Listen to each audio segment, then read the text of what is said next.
Before I start this video, this is just a quick warning that this is not for children. I'm going to do some modifications to B-127 here that's going to involve some hobby knife. If you're interested, just follow the video with caution. Hello and welcome back to my channel. Today we're going to do something a little different again.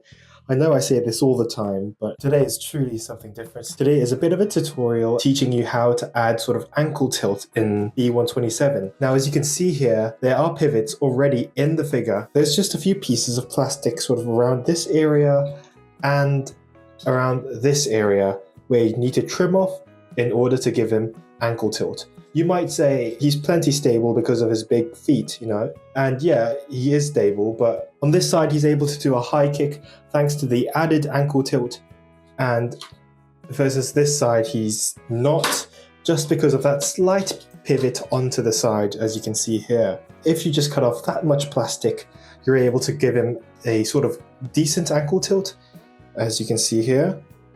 And it doesn't limit the sort of stability of the figure. This mushroom peg remains unchanged, so overall the figure itself remains, you know, fully intact, and visually it doesn't affect anything as well. In car mode, as you can see, on this side it's the same, and on this side it looks completely the same as well. Well, it looks mostly the same on this side as well. It's just a bit of plastic that's trimmed off on this side. We're just missing this rectangular piece on the end of the vehicle mode. But the back side, sort of the upper side like that, it's not different at all. But I think in terms of stability and posing wise, it makes a load of difference. I'm going to pull off these two legs so you can see how to do that. So first off, just pull it downwards like so. So just bring it downwards like that. That's the one that's modified, and that's the one that's not been modified. And let's take a look at the differences. So as you can see here, there's a big chunk of plastic here that needs to be cut off in order for the ankle tilt. So first thing that needs to go is this rectangular bit. And the second bit that needs to go is on the side, this bit. When attached to the leg, this bit of plastic blocks it from rotating. So just this bit of rounded plastic right here. This area needs to be trimmed off, so lowered like that. And this area somehow is lodged into this cavity, so it locks the toe in place. So with these two simple changes, it took me around 10 minutes to do one side of the leg. So I'm going to do the other side of the leg on camera. One thing I do recommend you doing is, if you've got some hot water, put this foot downside into the water so it softens up the plastic. Alright, so I've actually soaked this thing in hot water for a bit to see if it's actually softened the plastic to make it easier to cut.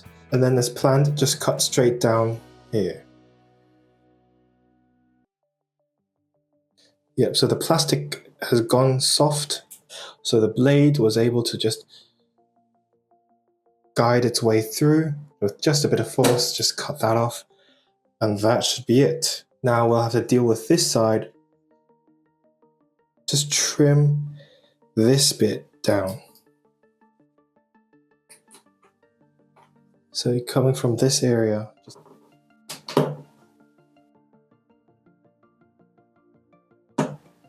sort of like that. So now in we go with the nail clipper. Slide your blade down and then just pry. Cut the opposite way. That should be it. Now we just got to trim this up a bit, make it look nicer. You can go in and sand it a bit, but if the stress marks do bother you a bit, you can just take a lighter, do that on the top, and the stress marks would mostly go away. So yeah, before sanding and everything, this is what the foot looks like. Again, this thing remains intact. It's important. And now we try and peg it into place. And now we've got ankle tilt in and out. Now with this piece cut off, there's nothing to block sort of the range of articulation in there. So here's the bit of plastic that we've cut off, and just bringing the angle down now, because we're going to have a posing session with B-127. There you go, that's how you put ankle tilt onto B-127 from Transformers 1.